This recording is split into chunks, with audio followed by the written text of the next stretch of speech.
Alam nyo ba na may ilang mga kalalakihan sa kanilang edad na 60, 70 at kahit 80 na mas matitibay at mas pangmatagalan pa ang mga ereksyon ngayon kaysa noong sila ay nasa edad 40 at hindi sila umiinom ng tableta o sumasailalim sa operasyon.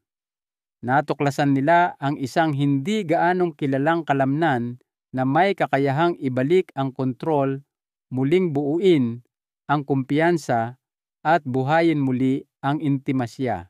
Ang katotohanan, kung ikaw ay isang lalaking lampas 60 at nahihirapan sa pagtulo ng ihi, pagkatapos umihihirap sa pagkakaroon o pagpapanatili ng ereksyon o kahit sa mabilis na pagtatapos, hindi ka nag-iisa.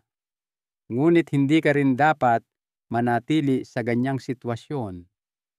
Mayroon kang magagawa tungkol dyan simula ngayon. Ako si Dr. Jose Reyes, isang doktor na dalubhasa sa pag-aalaga ng mga nakatatanda. Mahigit 30 muayon na taon na ako sa kalusugan ng mga lalaki, nagtatrabaho kasama ang mga tumatandang veterano, mga retiradong propesyonal, mga asawa at mga ama. Nakatulong na ako sa libu-libong kalalakihan na tulad mo na maibalik ang lakas na akala nila'y tuluyan nang nawala. At ang ipapakita ko sa iyo ay maaaring ang nawawalang piraso na matagal mo nang hinahanap. Dahil heto ang nakakagulat na katotohanan, karamihan sa mga lalaki ay inaakala na ang kanilang mga problema ay tungkol lamang sa daloy ng dugo o testosterone. Ngunit para sa marami, ang tunay na issue ay mas malalim, nasa ilalim ng balat, sa isang humihinang pelvic floor. At ang solusyon ay hindi nangangailangan ng reseta. Nangangailangan ito ng pagsasanay. Ilang minuto lamang ng nakatutok na ehersisyo sa isang araw ay maaaring lumikha ng tunay at pangmatagalang pagbabago. Sa video na ito, ituturo ko sa inyo kung paano isagawa ng tama ang Kegel exercises. Hindi lamang ito makakatulong sa iyo na magtagal sa kama at palakasin ang iyong mga ereksyon, mapapabuti rin nito ang kontrol mo sa iyong pantog at maaaring maging mas matindi pa ang iyong mga orgasm. At kung sa tingin mo ay alam mo na kung paano gawin ang Kegel, mas mabuting manatili ka pa rin dahil karamihan sa mga lalaki ay mali ang paggawa nito at ang isang pagkakamaling iyon ay maaaring pumipigil sa iyo na makamit ang tunay na mga resulta. Bago tayo magsimula, kung hindi mo pa nagagawa, hinihikayat kitang mag-subscribe at i-on ang notification bell para hindi mo makaligtaan ang anumang mga tips sa hinaharap na partikular na idinisenyo para tulungan ang mga lalaking lampas 60 na bawiin ang kontrol sa kanilang kalusugan. At kung ang mensaheng ito ay tumatak sa iyo, i-type ang 1 sa mga komento. Kung hindi naman, i-type ang iyong feedback ay nakakatulong sa akin na gawing mas mahusay pa ang content na ito para sa iyo. Ngayong narito ka na at handang kumilos, magsimula tayo sa pundasyon, ang pag-unawa kung ano talaga ang Kegel exercises at bakit napakahalaga nito para sa mga lalaki, lalo na habang tayo ay tumatanda. Dahil bago mo ito magawa ng tama, kailangan mong malaman kung ano talaga ang iyong pinapagana at kung paano ang isang grupo ng mga kalamnan na ito ay maaaring tahimik na maging susi sa mas magandang ereksyon, pinabuting kontrol at panibagong kumpiyansa. 1. Ano ang Kegel exercises para sa mga lalaki? Kapag naririnig ng karamihan sa mga lalaki ang terminong Kegel exercises. Iniisip nila na ito ay para sa mga babae o isang bagay na hindi angkop sa kanila. Madalas ko itong marinig sa aking opisina. Ang mga lalaki ay ngingiti ng alanganin o iirap pa, at naiintindihan ko iyon.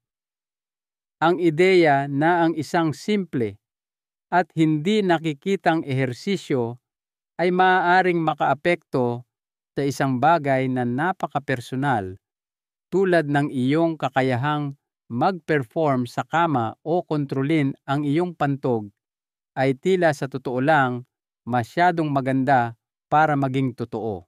Ngunit hayaan ninyong sabihin ko ito, hindi lamang totoo ang Kegels para sa mga lalaki. Madalas ito ang nawawalang piraso na hindi pa kailanman nasabi sa iyo ng sinuman. Ang Kegel exercises ay tungkol sa pagpapalakas ng iyong mga kalamnan sa pelvic floor.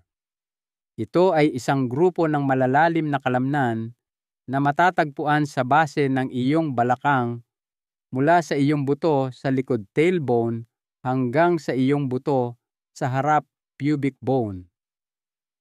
Hindi mo sila nakikita, ngunit ginagamit mo sila araw-araw kapag umiihi ka, kapag pinipigilan mo ang pag-utot, at oo kapag ikaw ay sexual na aktibo. Sa katunayan, ang mga kalamnan na ito ay may pangunahing papel sa mga ereksyon, ejakulasyon, at pangkalahatang kontrol sa sexualidad. Sinusuportahan nila ang iyong prostate pantog at tumbong, at bahagi sila ng iyong core na tumutulong na mapanatiling matatag at maayos ang lahat. Habang tayo ay tumatanda, natural na humihina ang mga kalamnan na ito. Hindi ito nangangahulugan na may mali sa iyo. Bahagi lamang ito ng proseso ng pagtanda. Ngunit ang paghinang iyon ay maaaring humantong sa mga sintomas na karaniwang sinisisi ng mga lalaki sa pagtanda. Gayong sa katotohanan, madalas itong mga senyales ng isang lumalalang pelvic floor. Marahil napansin mo ang kaunting pagtulo kapag umuubo ka o tumatawa, o ang mabagal na pagtulo pagkatapos mong isiping tapos ka nang umihi. Marahil mas matagal bago tumigas o manatiling matigas, o mas mabilis kang matapos kaysa sa gusto mo. Ito ang mga bagay na sinasabi sa akin ng mga lalaki sa pribado. Ibinubulong nila. Hinihintay nila hanggang sa dulo ng appointment. Ngunit ang mga alalahaning ito ay mas karaniwan kaysa sa inaakala mo, at wala kang dapat ikahiya. Ang mahalaga ay kung ano ang susunod mong gagawin. Ang kagandahan ng Kegel exercises ay tinututukan nito ang pinakaugat ng marami sa mga problemang ito, mahina na mga kalamnan sa pelvic floor, at ginagawa ito sa isang natural at walang gamot na paraan. Kapag malakas ang mga kalamnan na ito, nagsisilbi silang pundasyon, pinapanatili ang lahat sa lugar, at tinutulungan ang iyong katawan na tumugon sa paraang nararapat. Kapag mahina sila, nagsisimulang magkaproblema ang mga sistemang sinusuportahan nila. At ang pinakamagandang bahagi, maaari mong palakasin ang mga ito sa anumang edad. Nakakita na ako ng mga lalaki sa kanilang 70s at 80s na nagsimulang mag-Kegels, at sa loob ng ilang buwan, sinasabi sa akin na hindi na sila gumigising ng 5 beses sa gabi para umihi. May mga pasyente akong napaluha dahil sa unang pagkakataon, sa loob ng maraming taon, naramdaman nilang muli silang mga lalaki buo, may kakayahan at may kontrol. Isa sa pinakamakapangyarihang kwento na naaalala ko ay mula sa isang retiradong marino sa kanyang huling bahagi ng 60s. Tawagin natin siyang Roberto. Siya ay sumailalim sa operasyon sa prostate at nahihirapan sa pagtulo at mga isyu sa intimasya. Siya ay bigo, nahihiya. Ayaw na niyang makipagtalik sa kanyang asawa dahil hindi na niya nararamdaman ang kanyang sarili.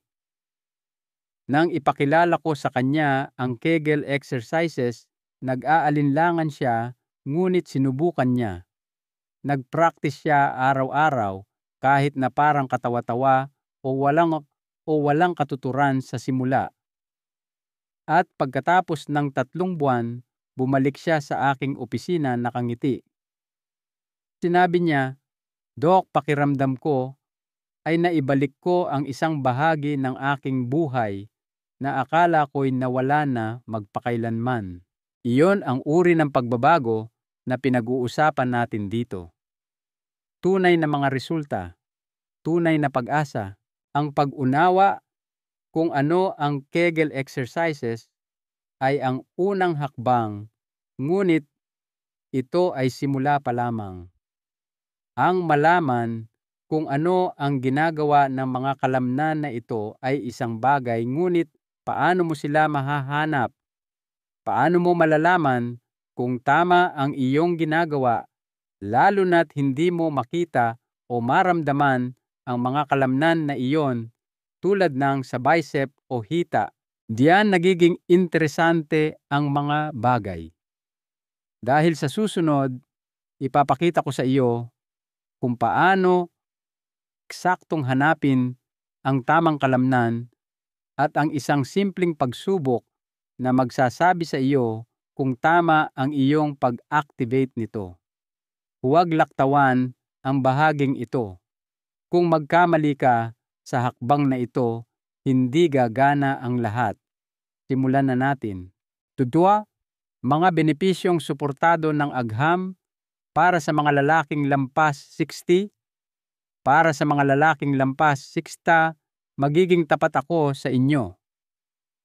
Noong una kong sinimulang irekomenda ang Kegel exercises sa mga mas nakatatandang pasyenteng lalaki, maraming taon na ang nakalipas, hindi lahat ay sineseryoso ito. Ang ilan ay tatawa, ang iba ay magalang na tatango at hindi naman susundin, at hindi ko sila masisisi. Mahirap paniwalaan na ang isang simpleng hindi nakikitang gawain ang pagpiga lamang ng mga kalamnan na halos hindi mo alam na mayroon ay maaaring magkaroon ng nasusukat na epekto sa isang bagay na seryoso at nakakadismaya tulad ng erectile dysfunction o pagtulo ng ihi. Ngunit sa paglipas ng panahon, patuloy na dumarami ang mga pananaliksik at gayon din ang mga kwento mula sa aking mga pasyente. At ang nagsimula bilang isang tahimik na rekomendasyon ay naging isa na ngayon sa pinakamakapangyarihang kasangkapan sa aking toolbox para sa kalusugan ng mga lalaki. Hayaan ninyong ipaliwanag ko kung ano talaga ang sinasabi ng agham, dahil kapag naunawaan ninyo ang mga katotohanan, matatanto ninyo na hindi ito basta-basta na wellness trend lang. Ito ay tunay at nasusukat na medisina. Noong 2005, mayroong isang randomized controlled trial, ang tinatawag naming gold standard ng mga pag-aaral sa medisina. Kasama dito ang mga lalaking dumaranas ng erectile dysfunction. Ang isang grupo ay nakatanggap ng karaniwang payo sa pamumuhay tulad ng pagtigil sa paninigarilyo at mas maraming ehersisyo. Ang isa pang grupo ay nakatanggap ng parehong payo, ngunit nagsimula rin ng isang regimen ng mga ehersisyo sa pelvic floor na ginagabayan ng mga biofeedback tool na sumusukat sa lakas ng kanilang kalamnan. Ang mga resulta ay kapansin-pansin. Pagkatapos lamang ng 3 buwan, ang grupo na gumagawa ng pelvic floor training ay nagpakita ng mas mahusay na erectile function kumpara sa control group at mas kahanga-hanga pa sa ika-6 na buwan. Halos 40% ng mga lalaking iyon ay naibalik ang tinatawag ng mga doktor na normal na function. Walang tableta, walang bomba. Araw-araw lang at tuloy-tuloy na pagsasanay. At hindi diyan nagtatapos ang pananaliksik. Isang systematic review noong 2019 ang sumuri sa 10 pag-aaral na nakatuon sa pelvic floor training para sa mga lalaki at natagpuan ang mga katulad na resulta sa lahat. Nakaranas ang mga lalaki ng pagbuti sa parehong erectile function at premature ejaculation. Sa isang pag-aaral, ang oras ng ejakulasyon ay tumaas mula sa 39 segundo lamang hanggang sa mahigit 2 minuto dahil lamang sa pagpapalakas ng pelvic floor. Hindi ko mabilang kung gaano karaming pasyente ang nagsabi sa akin na akala nila imposibleng magkaroon ng ganoong pagbuti ng walang gamot, ngunit hindi. Kailangan lang ng pagsisikap at higit sa lahat, paniniwala sa kakayahan ng iyong katawan na magbago kahit na sa iyong 60s, 70s at higit pa. Isa pang mahalagang benepisyo na madalas na hindi napapansin ay ang epekto sa kontrol sa pag-ihi. Ito ay lalong nagiging mahalaga para sa mga lalaking sumailalim sa operasyon sa prostate. Pagkatapos ng prostatectomy, hindi bihira para sa mga lalaki na makaranas ng pagtulo kapag umuubo, bumabahin o nagbubuhat. Ang Kegels ay maaaring makabuluhang bawasan ang mga pangyayaring ito. Sa katunayan, ipinakita ng mga pag-aaral na ang mga lalaking nagsisimula ng mga ehersisyo sa pelvic floor bago at pagkatapos ng operasyon ay mas mabilis at mas ganap na nakakabawi ng continence kaysa sa mga hindi. Ngunit ang mga numero at porsyento ay bahagi lamang ng kwento. Ang talagang nananatili sa akin ay ang mga lalaking bumabalik sa aking opisina na medyo mas tuwid ang mga balikat, medyo mas malakas ang boses.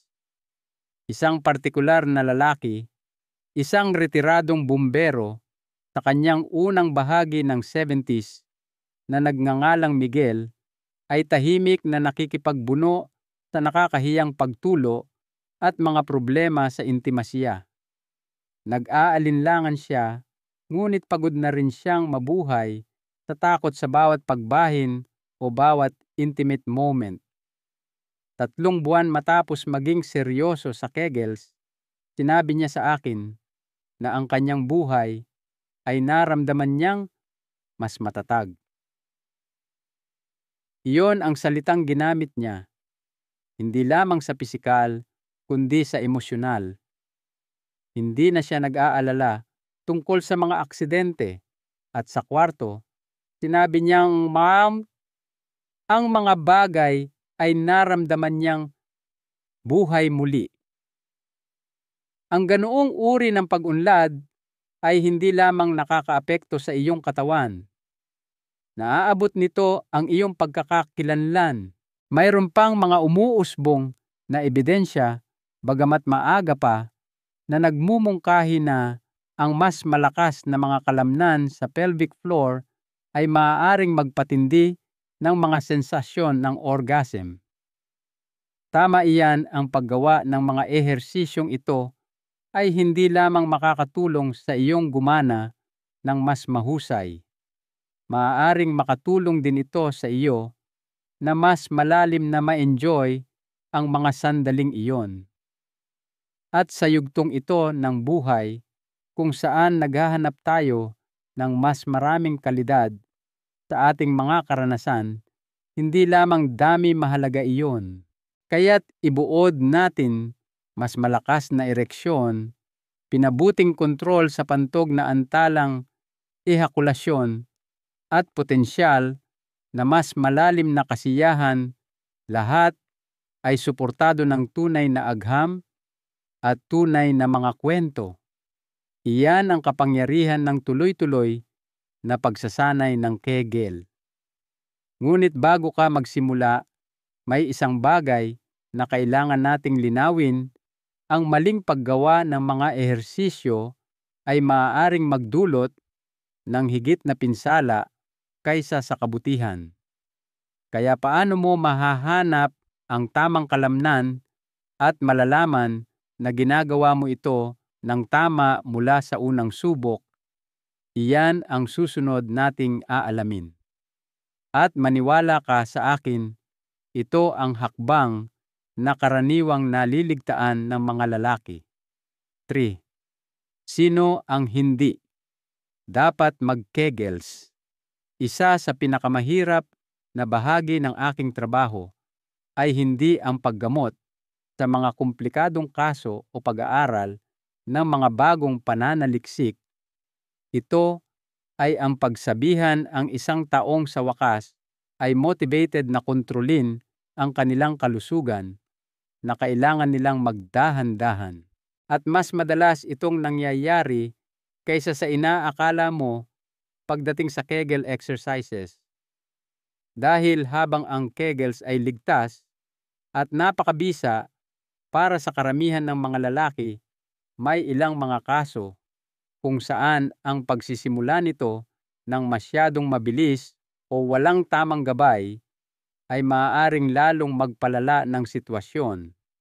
At kung ikaw ay lampas 60, lalong mahalaga na gawin ito ng tama. Sa paglipas ng mga taon, nakaupo ako sa tapat ng mga lalaking ginagawa ang lahat para bumuti ang kanilang pakiramdam.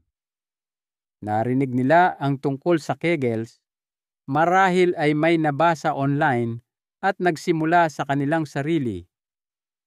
Ngunit sa halip na bumuti, napansin nila ang paglala ng discomfort, mga bagong uri ng presyon o mas madalas na pag-ihi. At hindi ito dahil sa kakulangan nila ng pagsisikap o disiplina. Ito ay dahil walang nagsabi sa kanila nang sasabihin ko sa inyo ngayon, ang Kegels ay hindi para sa lahat, hindi sa simula. Kung meron kang tinatawag na pelvic floor dysfunction, maaaring lalong palalain ng Kegels ang iyong mga sintomas.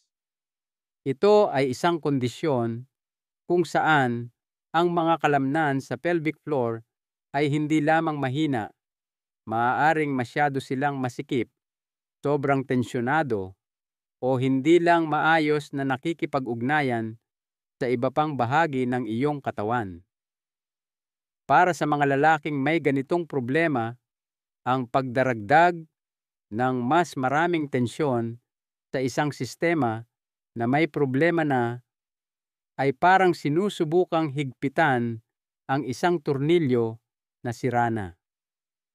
Hindi ito kakapit at maaaring magdulot pa ng mas maraming pinsala. Kaya paano mo malalaman kung kabilang ka sa grupong ito? May ilang mahahalagang senyales. Kung meron kang chronic na pananakit sa balakang o ari, lalo na ang sakit na lumalala kapag nakaupo iyan, ay isang red flag. Kung nakakaranas ka ng sakit habang may ereksyon, ehakulasyon o orgasm, maaaring ito ay senyales ng isang hypertonic pelvic floor na nangangahulugang ang mga kalamnan ay nananatiling tensyonado. Kung madalas o biglaan ang iyong pag-ihi o mayroon kang chronic na constipation na hindi tumutugon sa pagbabago ng dieta o hydration, maaaring coordination issue ang problema mo at hindi kahinaan. Minsan ay may pasyente ako, tawagin natin siyang Jaime, isang 17 na taong gulang na lalaki na dumating na may matinding discomfort sa kanyang ibabang balakang. Sinusunod niya ang isang Kegel routine na natagpuan niya online, kumbinsido na makakatulong ito sa kanyang pagtulo at mga isyu sa intimasya. Ngunit ang hindi niya alam ay ang kanyang sakit ay sintomas pala ng sobrang aktibidad ng kalamnan, hindi kakulangan nito. Nang magsagawa kami ng tamang pagsusuri sa pelvic, naging malinaw na kailangan niyang i-relax ang mga kalamnan na iyon, hindi higpitan.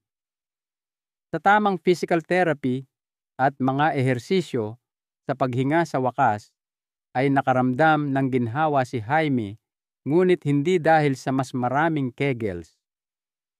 Sa katunayan, kinailangan niyang itigil ito ng tuluyan. At iyon ay isang bagay na nararapat malaman ng bawat lalaki bago magsimula. May isa pang grupo na mga lalaki na dapat maghintay, yaong mga kamakailan lamang sumailalim sa operasyon, partikular sa prostate o kasalukuyang may urinary tract infection UTI. Pagkatapos ng isang procedure, ang iyong katawan ay nasa recovery mode.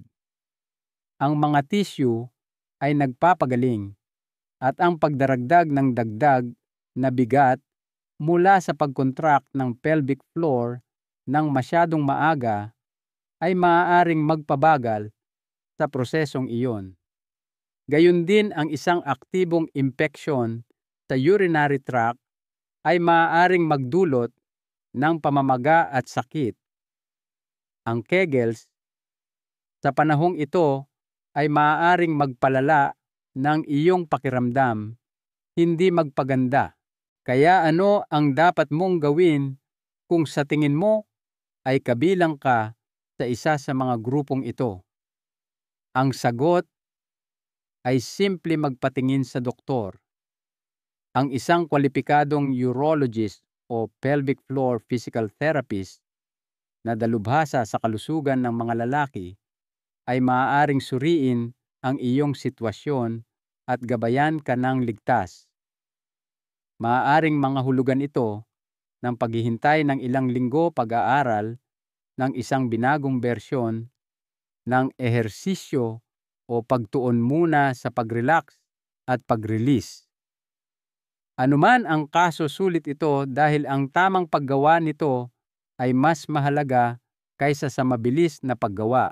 At heto ang magandang balita, dahil lang hindi tama ang Kegels para sa iyo ngayon, ay hindi nangangahulugang hindi na ito magiging tama kailanman. Nakakita na ako ng mga lalaking bumalik pagkatapos ng ilang buwan, mas malakas, mas malusog, at handa nang magsimula sa tamang pundasyon. Hindi pa huli ang lahat para magsimulang muli, ngunit laging masyadong maaga para balewalain ang mga senyales ng iyong katawan. Ngayon, kung umabot ka na sa puntong ito at lahat ay mukhang green light, walang pananakit sa balakang, walang kamakailang operasyon, walang impeksyon, kung gayon binabati kita. Malamang na ikaw ay isang mahusay na kandidato para simulan ang Kegels sa tamang paraan. Ngunit may isa pang piraso ng puzzle.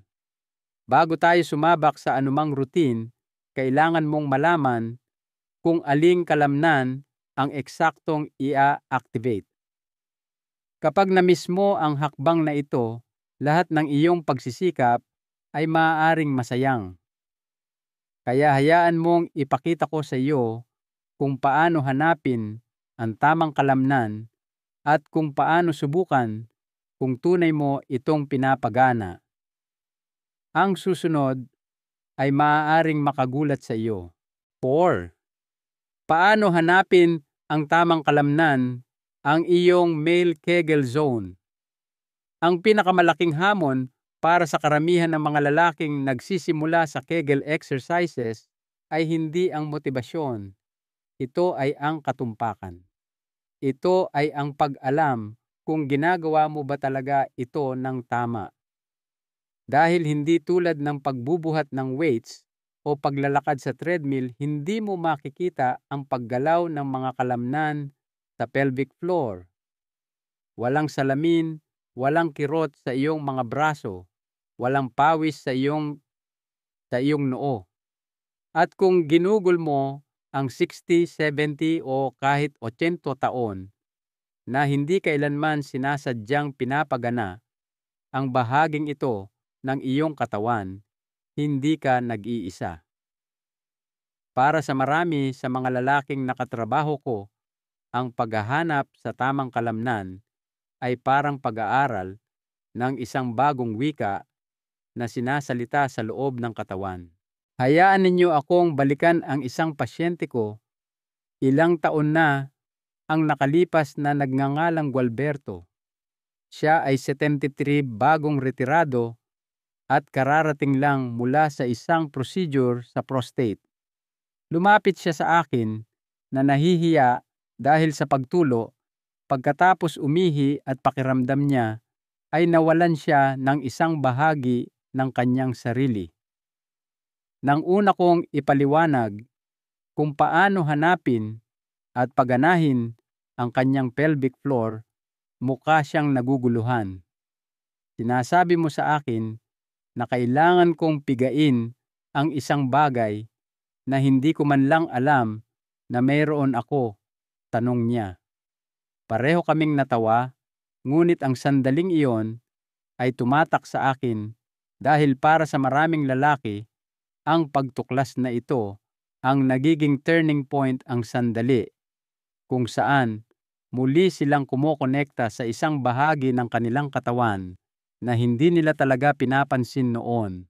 Kaya paano mo mahahanap ang mailap na kalamnan na ito?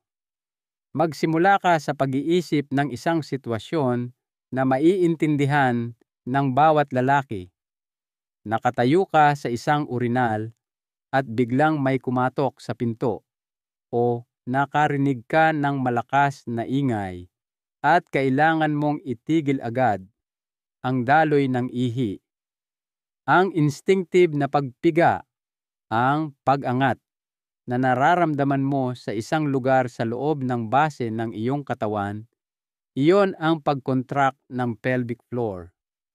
Ito ay banayad, ito ay panloob, ngunit ito ay totoo. At kung kaya mong ihiwalay ang galaw na iyon, kahit sa isang sandali lang, nasa tamang landas ka. Para sa mas pisikal na paraan upang kumonekta, inirerekomenda kong umupo sa isang matigas na upuan, umusog ng bahagya pasulong upang ang iyong ari ay nakalawit ng kaunti sa gilid. Gamitin ang iyong hintuturo at gitnang daliri at ilagay ito ng dahan-dahan sa lugar sa pagitan ng iyong scrotum at anus, ang perineum. Huminga ng malalim, mag-relax.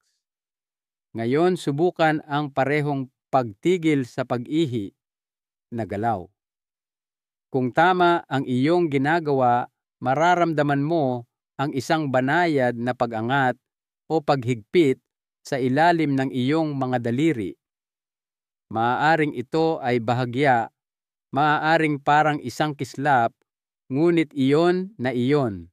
Iyan ang iyong male Kegel zone. At dito, karaniwang nagkakamali ang mga lalaki, iniisip nilang mas marami, mas maganda. Kaya hinihigpitan nila ang kanilang mga hita, pinipiga ang kanilang tiyan, at pinipiga pa ang kanilang mga puwit.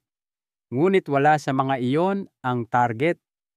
Sa katunayan, ang paggamit ng mga nakapaligid na kalamnan ay maaaring lumikha ng tensyon at lalo pang magpalala ng mga sintomas. Ang layunin ay ihiwalay ang pelvic floor, ang kalamnan na sumusuporta sa iyong pantog at sexual function, at sanayin itong gumana ng malinis ng walang tulong. Natutulungan ang ilang lalaki na gumamit ng visualization. Isang cue na madalas kong imungkahi ay isipin na dahan-dahang inaangat ang iyong skrotum pataas o hinihila ng bahagya ang iyong ari papasok sa iyong katawan nang hindi gumagalaw ng daliri. Ang isa pa ay isipin na pinipigilan mo ang pag-utot sa isang mataong lugar, hindi pinipiga ang iyong buong katawan, ngunit dahan-dahang isinasara ang labasan. Gumagana ang mga mental na imaheng ito lalo na kapag isinasabay sa paghinga. Laging mag-exhale muna pagkatapos ay mag-contract.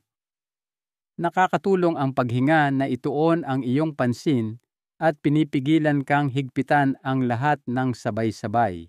Kung hindi ka sigurado kung tama ang iyong ginagawa, huwag masiraan ng loob. Karaniwan na nangangailangan ito ng ilang pagsubok at pagkakamali.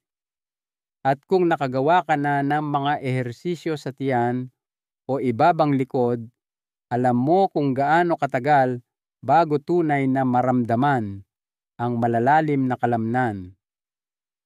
Ngunit heto ang magandang balita, kapag naramdaman mo na ito isang beses, kahit sandali lang, malalaman mo na. At mula doon, nagiging mas madali ang lahat. Lumalago ang iyong kamalayan at nagsisimula kang bumuo ng isang koneksyon na lumalakas sa paglipas ng panahon. Si Gualberto, ang lalaking nabanggit ko kanina, ay natagpuan din sa wakas ang koneksyon na iyon. Sinabi niya sa akin isang araw, "Sa wakas naramdaman ko na, Doc, parang may binuksan na switch sa loob." Pinagpatuloy niya ang routine at sa loob ng ilang linggo, napansin niyang nagsimulang mawala ang pagtulo. Pagkalipas ng ilang buwan, sinabi niya na mas kumpiyansa na siyang lumabas ng bahay dahil alam niyang may kontrol na siya muli. Yan talaga ang tunay na layunin, dignidad, kasiguruhan, at ang tahimik na lakas na nagmumula sa pag-alam na ang iyong katawan ay gumagana kasama mo, hindi laban sa iyo. Ngayong nahanap mo na ang tamang kalamnan o kahit alam mo na kung saan hahanapin oras na para sa bahaging hinihintay ng karamihan sa mga lalaki, paano mo ito eksaktong sasanayin? Anong routine ang dapat mong sundin? Ilang beses sa isang araw? Gaano katagal? At ano ang isang pagkakamali na maaaring mag-aksaya sa lahat ng iyong pinaghirapan? Sagutin natin lahat iyan sa susunod. Mas malapit ka na kaysa sa inaakala mo. 5. Panimulang Kegel routine para sa mga nakatatandang lalaki. Ngayong natukoy mo na ang tamang kalamnan at nagsimula ng buuin ang koneksyon na iyon sa iyong katawan, oras na para gawin ang susunod na hakbang, isagawa ito. At dito, nagsisimulang maging totoo ang lahat.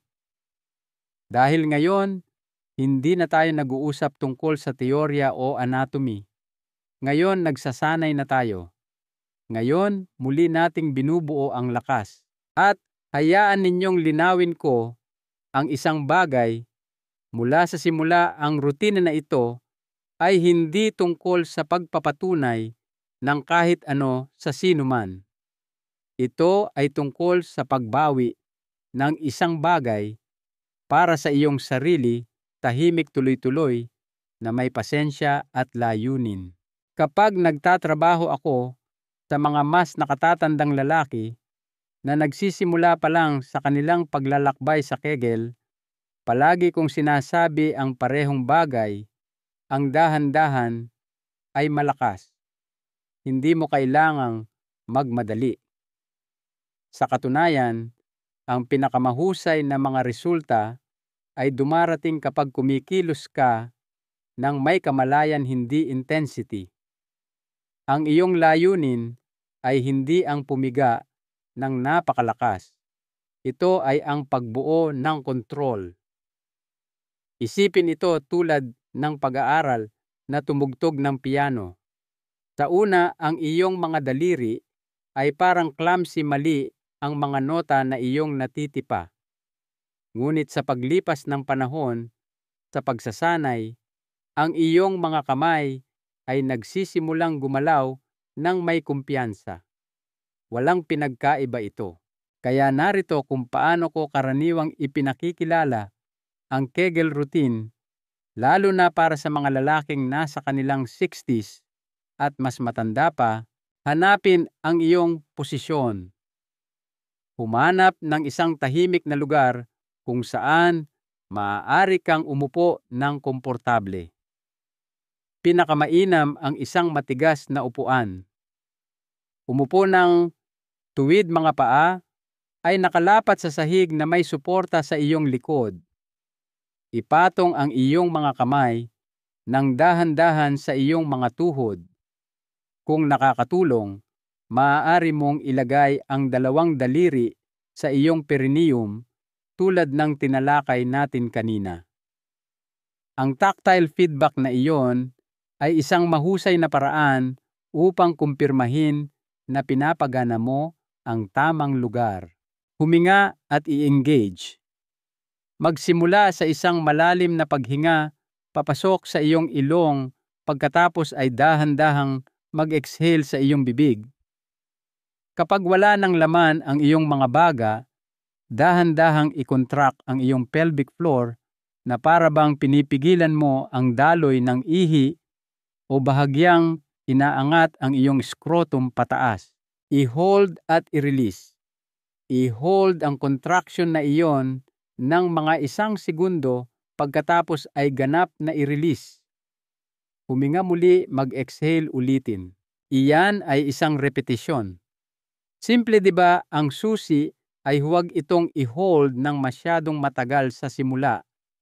Ang isang magaan at kontroladong flick on flick off na diskarte ang pinakamainam. Gawin ang 10 repetitions na ganito. Paghinga, papasok, paghinga. Palabas, pag-engage, pag-release. 10 beses. Iyan ang iyong unang set. Inirekomenda kong gawin ito 3 beses sa isang araw, 1 beses sa umaga, 1 beses sa hapon, at 1 beses sa gabi. Huwag masyadong isipin. Pumili lang ng oras na natural na akma sa iyong araw, marahil pagkatapos ng almusal, pagkatapos ng tanghalian, at bago matulog. Ang mga maliliit na bintana ng pagsasanay na ito ay lumilikha ng momentum at ang momentum ay humahantong sa mga resulta. Maraming lalaki ang nagtatanong sa akin, paano ko malalaman kung gumagana ito? At lagi kong sinasabi, malalaman mo dahil magsisimulang magsalita sa iyo ang iyong katawan sa mga bagong paraan. Maaari mong mapansin ang mas kaunting pagpunta sa banyo sa gabi, mas kaunting pagtulo. Pagkatapos umihi isang mas malakas na tugon kapag ikaw ay intimate sa iyong partner. Maaari mo ring simulang maramdaman na mas grounded ka sa iyong katawan, na parang mas matangkad kang maglakad. Ang mga pagbabagong ito ay banayad sa simula, ngunit lumalaki sila sa paglipas ng panahon. Nakita ko na ang mga lalaking halos hindi maramdaman ang contraction sa unang linggo ay nagkaroon ng buong kontrol sa ika-6 na linggo. Ito ay isang mabagal na pagbuo, ngunit isang malakas. Hayaan ninyong ibahagi ko ang isang sandaling hindi ko malilimutan. Isa sa aking mga pasyente, si Gerardo, ay 68 noong siya ay nagsimula. Kare-recover lang niya mula sa operasyon sa prostate at nalulungkot. Sinubukan na niya ang ibang mga ehersisyo dati, ngunit sumuko pagkatapos ng ilang linggo. Ngunit sa pagkakataong ito, nag-commit siya. Ginawa naming simple 10 reps lang 3 beses sa isang araw. Sa kanyang 2-month follow-up, sinabi niya ang isang bagay na lagi kong maaalala. Sinabi niya, "Dok, hindi ko na nararamdaman na sira ako." Iyon ang uri ng pagbabago na ating hinahangad, hindi lamang pisikal na pagpapabuti, kundi emosyonal na pagpapanumbalik. Iyong pakiramdam ng tahimik na kumpiyansa na nagmumula sa paghawak ng iyong kalusugan sa iyong sariling mga kamay. At tulad ng anumang workout, ang consistency ang lahat. Ang pagliban ng isang araw dito at doon ay hindi sisira sa iyong progreso, ngunit ang mga lalaking nakakakita ng tunay na resulta ay ang mga patuloy na nagsisikap.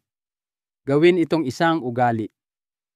Ikabit ito sa isang bagay na ginagawa mo na tulad ng pagsisipilyo o panonood ng balita sa gabi. Hindi magtatagal magiging bahagi na ito ng iyong routine, isang bagay na inaasahan mo, hindi dahil ito ay exciting, kundi dahil ito ay gumagana. Ngunit kasing halaga ng paggawa ng ehersisyo pantay na mahalaga na gawin ito sa tamang paraan. At iyan ang nagdadala sa atin sa isa sa pinakamalaking hadlang na kinakaharap ng mga lalaki sa Kegels, ang mga pagkakamali na sumasabotahe sa kanilang pag-unlad nang hindi nila namamalayan. Kaya bago ka sumisid, nang malalim pag-usapan natin ang mga pinakakaraniwang pagkakamali na ginagawa ng mga lalaki at kung paano mo maiiwasan ang mga ito mula sa unang araw. Dahil kung gagawin mo ito, siguraduhin nating bawat rep ay may halaga. Okay? Pinakamalaking pagkakamali na ginagawa ng karamihan sa mga lalaki. At paano umunlad sa puntong ito, malayo na ang iyong narating. Nauunawaan mo na kung ano ang pelvic floor, bakit ito mahalaga, at kung paano simulan ang pagpapalakas nito. Ngunit, bago ka maging masyadong komportable, kailangan kong sabihin sa iyo ang isang bagay na mahalaga. Isang bagay na natutunan ko sa mahirap na paraan, kapwa sa pamamagitan ng pananaliksik at mula sa pakikinig sa hindi mabilang na mga lalaki sa aking praktika. Ang numero unong dahilan kung bakit nabibigo ang Kegel exercises ay hindi dahil hindi sila gumagana. Ito ay dahil karamihan sa mga lalaki ay hindi namamalayan na mali ang paggawa nila. Nakita ko na ito ng paulit-ulit. Darating ang isang lalaki, puno ng pag-asa, marahil ay excited pa. Ilang linggo na siyang nagkekegels, marahil ilang buwan pa, ngunit hindi nakikita ang mga resultang inaasahan niya, walang pagbuti sa kontrol, walang pagbabago sa performance. At pagkatapos, kapag hiniling ko sa kanya na ipakita kung ano ang kanyang ginagawa o ipaliwanag kung paano siya nagsasanay, nagiging malinaw sa loob ng ilang minuto. Siya ay pumipiga ng maling mga kalamnan, masyadong matagal na hinahawakan ang contraction o ginagawang isang full body strain session, ang ehersisyo na hindi naman dapat. Hayaan ninyong ipaliwanag ko. Ang iyong pelvic floor ay bahagi ng iyong core, oo, ngunit ito ay banayad. Hindi ito tumutugon ng maayos sa sobrang lakas. Kung pinipiga mo ang iyong tiyan, hinihigpitan ang iyong mga hita o pinipiga ang iyong mga puwit, hindi mo nakukuha ang punto. Ang layunin ng Kegels ay katumpakan, hindi presyon. Ang contraction ay dapat maramdaman na parang isang banayad na pag-angat sa loob ng iyong katawan, hindi isang paghigpit ng iyong buong ibabang bahagi. Ito ay tahimik na katuon, kontrolado. Isa pang pagkakamali na madalas kong makita ay ang mga lalaking sinusubukang i-max out. Mula sa simula, hinahawakan ang bawat contraction ng 10 o kahit 10 segundo, iniisip na mas maraming oras ay katumbas ng mas maraming resulta. Ngunit iyon ay parang sinusubukang tumakbo ng marathon bago ka pa man matutong mag-jogging. Kapag pinapagod mo ng sobra ang isang kalamnan na mahina o hindi pa sanay, lumilikha ka ng tensyon, hindi lakas. Ito ay maaaring humantong sa pagkapagod, pagkadismaya, at kahit mga pag-atras. Kaya narito ang aking gabay: magsimula sa maliit at umunlad ng dahan-dahan. Magsimula sa 1 segundong contractions, isang flick on flick off na galaw lang. Kapag kaya mo nang gawin ang 10 nito ng tuloy-tuloy 3 beses sa isang araw nang hindi gumagamit ng ibang grupo ng kalamnan, saka mo palang dapat dagdagan ang hold time. Umusad sa 2 segundo, pagkatapos ay 3. Sa kalaunan, maaari kang umabot sa 10 segundong holds ng may buong kontrol. Ngunit huwag magmadali. Mas tumutugon ang katawan sa consistency kaysa sa intensity, lalo na habang tayo ay tumatanda. Isang kapaki-pakinabang na paraan upang suriin ang iyong forma ay ang ilagay ang iyong kamay sa iyong tiyan habang nagsasanay. Kung gumagalaw o tumitigas ang iyong tiyan, malamang na pinapagana mo ang iyong abs. Subukan muli, ngunit sa pagkakataong ito ay ituon ang pansin sa pagpapanatiling relax ng natitirang bahagi ng iyong katawan.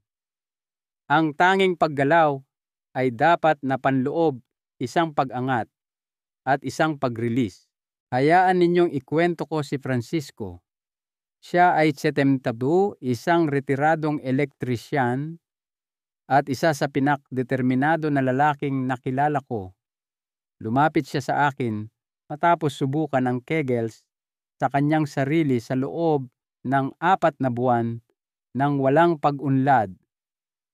Gumawa kami ng isang mabilis na pagtatasa at natuklasan na pinipigil niya ang kanyang hininga sa tuwing nagko-contract siya, na ginagawang isang uri ng panloob na pag-strain ang ehersisyo.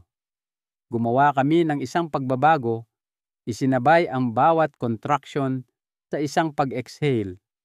Sa loob ng 3 linggo, nagsimula siyang makapansin ng mga resulta. Ang isang pag-aayos na iyon ang nagpabago ng lahat. Minsan hindi ito tungkol sa pagtatrabaho ng mas masipag. Ito ay tungkol sa pagtatrabaho ng mas matalino. Habang bumubuti ang iyong lakas, maaari mong simulang baguhin ang mga posisyon. Magsimula ng nakahiga, pagkatapos ay lumipat sa pag-upo. Kapag na-master mo na ito, doon subukang gawin ang iyong Kegels habang nakatayo. Ang bawat bagong postura ay nagdaragdag ng isang antas ng hamon na sinasanay ang iyong pelvic floor na gumana sa ilalim ng iba't ibang kondisyon tulad ng sa totoong buhay. Maaari mo ring simulang isama ang Kegels sa iyong araw. Sinasabi ko sa marami sa aking mga pasyente na iugnay ito sa mga ugali habang naghihintay sa red light, nagsisipilyo, nanonood ng balita sa gabi. Ang mga micro moment na ito ay mga pagkakataon upang bumuo ng lakas nang hindi nangangailangan ng dagdag na oras o privacy. Diyan mo malalaman na tunay nang nag-ugat ang ugali kapag naging bahagi na ito ng iyong pamumuhay, hindi lang isang bagay na ginagawa mo. Ang paglalakbay sa Kegels ay hindi laging isang tuwid na linya. May mga araw na makakalimutan mo na magtatanong ka kung gumagana ba ito, na makakaramdam ka ng pagkadismaya. Normal iyon. Ang pinakamahalaga ay bumalik ka rito na magtiwala ka sa proseso. Dahil ipinapangako ko sa iyo, kapag ginawa ng tama at tuloy-tuloy, ang Kegels ay maaaring mag-alok ng tunay na pagbabago. Pisikal na pagbabago, oo, ngunit pati na rin emosyonal ang uri na nagpaparamdam sa iyo na muli kang matatag sa iyong sarili. Kaya ngayong natutunan mo na maatana na ang pinakamalaking pagkakamali na dapat iwasan at kung paano umunlad ng may layunin oras na para tingnan ang kabuuan. Ano ang kahulugan ng lahat ng ito para sa kalidad ng iyong buhay? Anong mga pagbabago ang maaari mong asahan? At paano ka mananatiling nakatuon kahit na mabagal ang pag-unlad? Pagsama-samahin natin ang lahat habang tinatapos natin, at sa tingin ko ay magugulat ka kung gaano kalaki pa ang kapangyarihang hawak mo. Konklusyon, kung umabot ka hanggang dito, nais kong sabihin ang isang bagay mula sa puso, ipinagmamalaki kita. Karamihan sa mga lalaki ay hindi naglalaan ng oras upang matuto tungkol sa kanilang kalusugan, lalo na ang kumilos, lalo na pagdating sa isang bagay na personal at pribado tulad ng sexual function at kontrol sa pantog. Ngunit ang iyong natutunan dito ay hindi lamang impormasyon. Ito ay isang roadmap. Ngayon alam mo na kung ano ang Kegels, ang agham sa likod nito, para kanino ito tama, at kung kailan dapat maghintay, kung paano hanapin ang tamang mga kalamnan, kung paano sanayin ang mga ito ng ligtas, at kung paano iwasan ang mga pinakakaraniwang pagkakamali na pumipigil sa mga lalaki. Higit sa lahat, ginawa mo na ang unang hakbang tungo sa pagbawi ng lakas, kumpiyansa at kontrol sa isang bahagi ng buhay na mahalaga pa rin anuman ang iyong edad. Nakita ko na ang napakaraming lalaki na sumuko ng maaga, ngunit nakita ko rin kung ano ang posible kapag nanatili kang consistent. Ito ay hindi lamang tungkol sa mga ehersisyo. Ito ay tungkol sa pakiramdam na ikaw ay ikaw muli, may kakayahan, matatag, konektado. Ang iyong edad ay hindi tumutukoy sa iyong sigla. Ang iyong pagsisikap ang gumagawa niyon. Kaya narito ang isang mahalagang aral sa buhay na natutunan ko mula sa mga dekada ng praktika. Hindi ka kailanman masyadong matanda para muling magtayo. Maging ito man ay isang kalamnan, isang relasyon, o ang iyong sariling pagkakakilanlan, ang tuloy-tuloy at matiyagang pagsisikap ang pinakamakapangyarihang gamot sa lahat. Magpatuloy ka lang magtiwala sa iyong katawan at tandaan na hindi ka nag-iisa sa paglalakbay na ito. Kung nakatulong sa iyo ang mensaheng ito, ngayon mangyaring ipaalam sa akin sa mga komento sa ibaba. Mag-subscribe para sa higit pang mga tips sa kalusugan na gumagalang sa iyong karanasan at talino, at pakiusap ibahagi ito sa isang kaibigan, kapatid, o sino mang lalaki sa iyong buhay na karapat-dapat malaman na hawak pa rin niya ang kapangyarihang baguhin ang kanyang kalusugan para sa mas mabuti.